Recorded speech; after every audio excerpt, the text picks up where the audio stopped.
CMR shopping mall Dasara ధమాకా offers అద్భుతమైన offers తో పాటు అబ్బురుపరిచే స్పాట్ గిఫ్ట్స్. నమస్కారం, వెల్కమ్ టు ఐ డ్రీమ్. నేను మీ సంగీత. నేను ఈరోజు లీగల్గా కంటే కూడా ఒక విషయం మీద మాట్లాడాలనుకుంటున్నాను. చాలామంది అబ్బాయిలు ఎంతో అవస్థలు ఎదుర్కొంటున్నారు. అంటే ఈ రోజుల్లో ఎక్కువగా గతంలో అమ్మాయిలు ఏ విధంగా అయితే ఇబ్బందులు పడేవారో అబ్బాయిలు ఆ విధంగా ఈ రోజుల్లో ఇబ్బందులు పడుతున్నారు. కేసులు ఎక్కువగా కోర్టుకు వచ్చేవన్నీ కూడా అబ్బాయిలు బాధితులుగా ఉన్న కేసులే ఎక్కువగా రావడం జరుగుతుంది. ఎందుకు నేను ఇది నార్మల్గా అందరికి అర్థమయ్యేలాగా మాట్లాడాలనే ప్రయత్నం కోసం నేను ఈ వీడియోలో చెప్పడం జరుగుతుంది. అంటే స్కూల్లో టైం నుంచి చూసుకుంటే అబ్బాయి స్కూల్కి వెళ్ళిన దగ్గర ఒక అమ్మాయిని చూస్తాడు, ఇష్టపడతాడు. కొన్ని రోజులు అరే ఈ అమ్మాయి నాదవుతుందేమో అని చెప్పేసి అనుకొని ఆ చదువు మీద ఏదో నామకే వస్తే అలా చదువుతూ వచ్చిన తర్వాత కొన్ని రోజులకు ఆ అమ్మాయి ఎవరినో చేసేసుకొని పెళ్లి చేసేసుకొని వెళ్ళిపోతుంది, లేదంటే ఎక్కడికో చదువుకోవడానికి అని చెప్పేసి వెళ్ళిపోతుంది. అక్కడ స్టార్ట్ అవుతుంది వాళ్ళ లైఫ్, అబ్బాయిల లైఫ్ అనేది అక్కడ స్టార్ట్ అవుతుంది. ఇక అక్కడి నుంచి వెళ్ళి ఇంకా నేను ఇంతేనేమో అని చెప్పేసి ఒకవేళ బాధపడుతూ ఏడ్చారు అనుకోండి, అరే నువ్వు మగాడివిరా ఏడుస్తావా ఆడదానిలాగా అని చెప్పేసి అనగానే అక్కడే వాళ్ళ ఒక బాధని మొత్తం నొక్కేయడం జరుగుతుంది. అంటే వారికి బాధపడే అంత స్వతంత్రం కూడా లేదు అనేది అర్థమవుతుంది. ఇకపోతే స్కూల్లో ఏజ్ అయిపోతుంది, కాలేజీలోకి ఎన్నో ఆశలతోటి ఎన్నో కోరికలతోటి అదేవిధంగా లైఫ్లో బాగా సెటిల్ అవ్వాలి, మంచి జాబ్ తెచ్చుకోవాలి, మంచి జీతంతో సెటిల్ అవ్వాలి అని చెప్పేసి అనుకొని అక్కడ అడుగు పెట్టగానే అక్కడ కూడా ఇంకా టీనేజ్ ఎవరో ఒక అమ్మాయి లైఫ్లోకి వస్తుంది. లైఫ్లోకి రాగానే నువ్వే నా ప్రాణం, నువ్వు లేకపోతే నేను లేను అంటే ఉన్న పాకెట్ మనీ తోటి అమ్మాయి అడిగిన ప్రతి ఒక్కటి తీసుకొచ్చి ఇవ్వడము, కొనించడము, ఇదే ఇంకా తల్లిదండ్రుల కంటే కూడా ఎక్కువగా ఆ అమ్మాయికే టైం ఇవ్వడము. దాంతోపాటు తను అడిగింది ఇలా కళ్ళ ముందు పెట్టడం అనేది ఇంకా అదొక టార్గెట్గా పెట్టేసుకుంటాడు. అంటే నా పిల్లరా, ఇంకా తను అడిగింది ఏదైనా సరే ఇవ్వాల్సిందే అని చెప్పేసి ఇక అక్కడి నుంచి స్టార్ట్ చేస్తాడు. అలా ఫ్రెండ్స్ దగ్గరికి వెళ్ళి అప్పు తీసుకుంటాడు, ఇంట్లో దొంగతనాలు చేస్తూ ఉంటాడు. ఇదంతా చేసిన తర్వాత లాస్ట్కి ఇంకా చదువంతా అయిపోయిన తర్వాత అమ్మాయి మాత్రం మంచి మెరిట్తోనే పాస్ అవుతుంది. అబ్బాయి ఏదో నామకే వాస్తే పాస్ అవుతాడు, లేదు అంటే ఏదో సబ్జెక్ట్స్ బ్యాక్లాగ్ పెట్టేసుకొని ఫెయిల్ అవ్వడం జరుగుతుంది.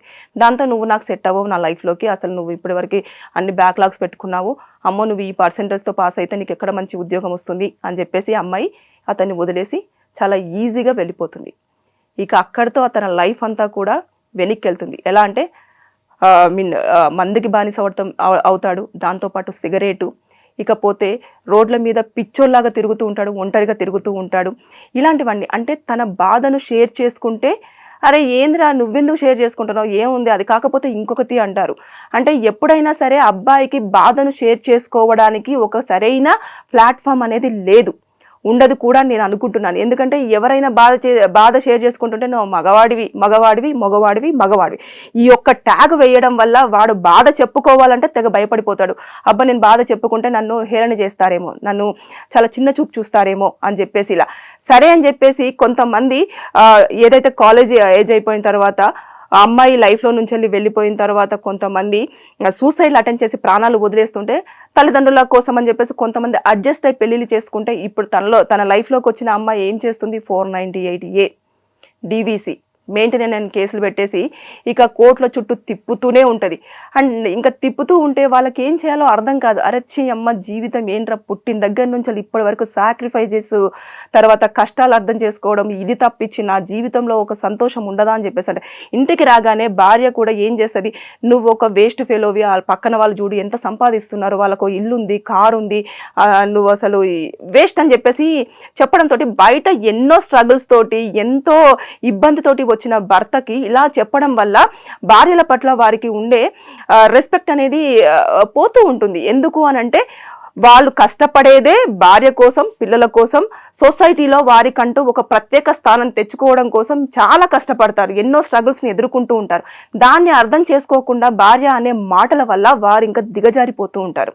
భార్య అదే ఏముందిలే అండి, మీరు ఎంత కష్టపడుతున్నారో నాకు తెలియదా, మీ కష్టాన్ని నేను అర్థం చేసుకోగలను అని చెప్పేసి ఒక్క మాట భార్య కనుక చెప్పింది అంటే ప్రతి భర్త కూడా ఎంతో సంతోషంగా భార్యను చూసుకోవడమే కాకుండా ఎన్ని కష్టాలున్నా కూడా వాటిని దాటుకుంటూ రావడం అనేది జరుగుతూ ఉంటుంది. అలా కాకుండా ఈ రోజుల్లో ఏమవుతుంది అంటే ఈ కేసులతో పాటు ఎక్స్ట్రా అడిషనల్గా ఒక లవర్ను తీసుకొని రావడం కూడా జరుగుతుంది. దాంతోపాటు చాలామంది ఏం చేస్తున్నారు, భర్తలను చంపేయడము, చంపేసి పాతి పెట్టడము, ఆ లవర్స్తో బయటికి వెళ్ళిపోవడము అనేది జరుగుతుంది. దీంతో కోర్టులో ఎక్కువగా చూస్తూ ఉంటే అమ్మాయిల మీద ఒకప్పుడు అంటే నాకు ఇలా ప్రాబ్లం వచ్చింది, నేను ఇలా ఉన్నాను అలా ఉన్నాను అని చెప్పేసి అనుకున్న అమ్మాయిలు, గృహహింస ఎక్కువగా అమ్మాయిల మీద జరిగేది, ఇప్పుడు అబ్బాయిల మీద కూడా జరుగుతుంది. కొన్ని సందర్భాలలో భార్యలు భర్తలను దారుణంగా కొడతారు. అవి మేము చూసి షాక్ అవుతాం. భార్య కొట్టిందా అని అంటే అవును మేడం కొట్టింది, కానీ మేము చెప్పుకోలేకపోతున్నాము అని చెప్పేసి అన్న సందర్భాలు కూడా చాలా ఉంటాయి. కానీ అడ్జస్ట్ అవుతూ ఉంటారు భర్తలు. ఇంత అడ్జస్ట్ అవుతున్నా కూడా అర్థం చేసుకోకుండా వారి మీద కేసులు పెట్టడము ఇలాంటిది. సో మగవాడి జన్మ అనేది ఇంకా మగవాడు అనే ట్యాగ్ వేసుకొని పుట్టడంలోనే వారికి సగం లైఫ్ అంతా కూడా కష్టాలతోటే ఉంటుంది అని చెప్పేసి వాళ్ళు ఫీల్ అయ్యే రోజులు వచ్చాయి. ఒకప్పుడు అమ్మాయిలు బయటికి రావాలంటే భయపడిన రోజులు ఇప్పుడు అబ్బాయిలు బయటికి రావాలంటే భయపడే రోజులు వస్తున్నాయని చెప్పేసి వారే చెప్తూ ఉన్నారు కోర్టులో. మేము ఇంకా పెళ్లిళ్ళు చేసుకోవాలంటే భయపడిపోవాల్సి వస్తుంది మేడం, అసలు అమ్మాయిలు ఎలా ఉంటున్నారో తెలియట్లేదు, చాలా దారుణంగా బిహేవ్ చేస్తున్నారు అంటే ఇది. అంటే వారు అబ్బాయిలు ఎప్పుడైనా సరే రాత్రిపూట పిల్లోకి మాత్రమే తెలుస్తుంది వారు ఎంత కన్నీరు కారుస్తున్నారనేది. ఎక్కడ ఎడవలేరు, ఎవరి ముందు కన్నీరు కార్చలేరు, వారి బాధను కూడా ఎవరితో చెప్పుకోలేరు, ఎవరితో చెప్పుకుంటేనన్నా బాగుండు కానీ చెప్పుకోలేరు. అందుకని చెప్పేసి భార్యాబాధుల సంఘాలు, అదేవిధంగా మేల్స్కి ఎక్కువగా సపోర్ట్ చేస్తున్న ఆర్గనైజేషన్లు చాలా వరకు మార్కెట్లోకి రావడం జరుగుతుంది. కోర్టులో కూడా ఎక్కువగా జడ్జిమెంట్స్ అనేవి కూడా మారుతూ వస్తున్నాయి. కారణం ఏంటి అని అంటేను అబ్బాయిల మీద హింసలు ఎక్కువగా పెరిగిపోతూ ఉన్నాయి. అంటే నేను ఒక అమ్మాయినై ఉండి ఈ విధంగా చెప్పడం అనేది చాలా మంది అమ్మాయిల కోపం రావచ్చు, కానీ నేను చెప్తుంది 100%లో మినిమం టు మినిమం ఒక 40% అమ్మాయిలందరూ కూడా ఇలాగే ఉన్నారు. ఒక 60% అమ్మాయిలని నేను ఏమీ అనట్లేదు, కానీ 40% అమ్మాయిలు చాలా అతి దారుణంగా మగవారి పట్ల బిహేవ్ చేయడం అనేది జరుగుతూనే ఉన్నది. సో ఎప్పుడైతే అబ్బాయిలు ఇలాంటి హింసలకు గురవుతున్నారో వారు చాలా దారుణంగా కొన్ని సందర్భాలలో అమ్మాయిలను నాకు దక్కలేదు అని చంపేసిన సందర్భాలు ఉంటాయి. కొంతమంది నన్ను వదిలేస్తలేరు, ఎందుకు నేను వద్దన్నా కూడా నా దగ్గరికి రావడం జరుగుతుంది అని చెప్పేసి చంపేస్తున్న సందర్భాలు కూడా మనం చూస్తూ ఉన్నాం. వీటన్నింటిలో మనం చూసుకుంటే లీగల్గా ఎలా ఉంటుంది అంటే ఆర్టికల్ 21 ప్రకారంగా మనము ఎవరి ఫ్రీడమ్ అంటే నీ కూడా కిల్ చేయడానికి లేదు. ఎవరైనా సరే వారి స్వతంత్రంగా వారి లైఫ్ని లీడ్ చేయడానికి అన్ని రైట్స్ ఉన్నాయి.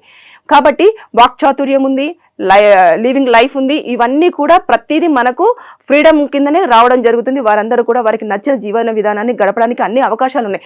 ఒకవేళ గనక ఎవరైనా నచ్చకపోయినా టైంపాస్ కోసం వారి లైఫ్లోకి వెళ్ళినా సరే ముందుగానే చెప్పేయండి, నేను కొన్ని రోజుల వరకే ఉంటాను, నా డిమాండ్స్ ఇవి, నేను ఇవి మాత్రమే ఉన్న వాళ్ళని నేను పెళ్లి చేసుకోవాలనుకుంటున్నాను, లేదు అనుకుంటే పెళ్లి చేసుకునే ముందు కూడా మీరు పెళ్లి చూపుల్లోనో లేదు అనుకుంటే అబ్బాయిని లవ్ చేసినప్పుడైనానో ఒకసారి క్లియర్గా మాట్లాడుకోండి, నేను ఇలా ఉంటేనే ఉంటాను, లేదు అనుకుంటే లేదు అంటే అబ్బాయికి నచ్చినా అమ్మాయికి నచ్చినా మీరు అప్పుడు లైఫ్లోకి రండి. అంతే తప్పించి వచ్చిన తర్వాత కేసులు ఫైల్ చేయడం వల్ల 498A కేసులు చాలా వరకు అవి ప్రూవ్ అవ్వట్లేదు కూడా.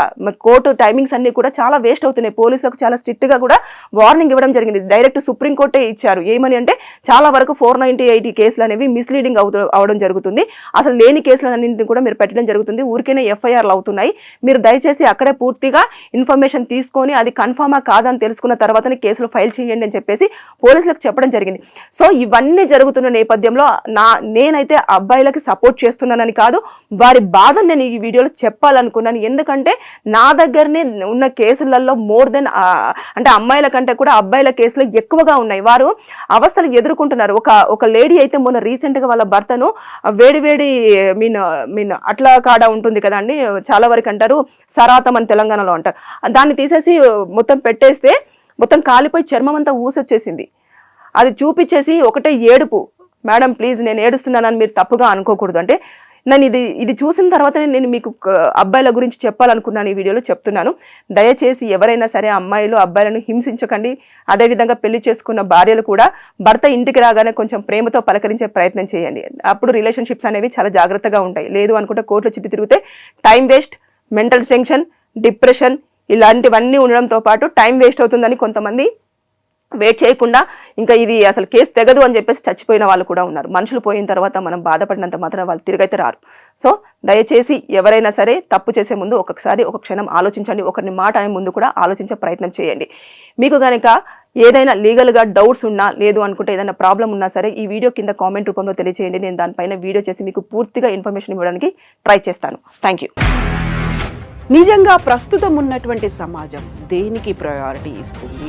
ఆర్థిక సంబంధాల చుట్టూ మాత్రమే తిరుగుతుంది. మళ్ళీ ఎన్నికలంగానే చాలా విరక్తి కలుగుతాను. మంచి అనిపిస్తుంది కదా. లేడీస్ కూడా ఛాలెంజింగ్ జాబ్స్ చేసినప్పుడు చాలా బాగుంటది. ట్రాఫిక్ అసిస్టెంట్స్ గా నియమించిన ట్రాన్స్జెండర్స్ అందరితో సాల్యూట్ చేయించుకుంటున్నారు. ఫుడ్ డెలివరీ ఇవ్వటానికి వెళ్ళినటువంటి డెలివరీ బాయ్ అనిల్ పై కళ్ళ ముందు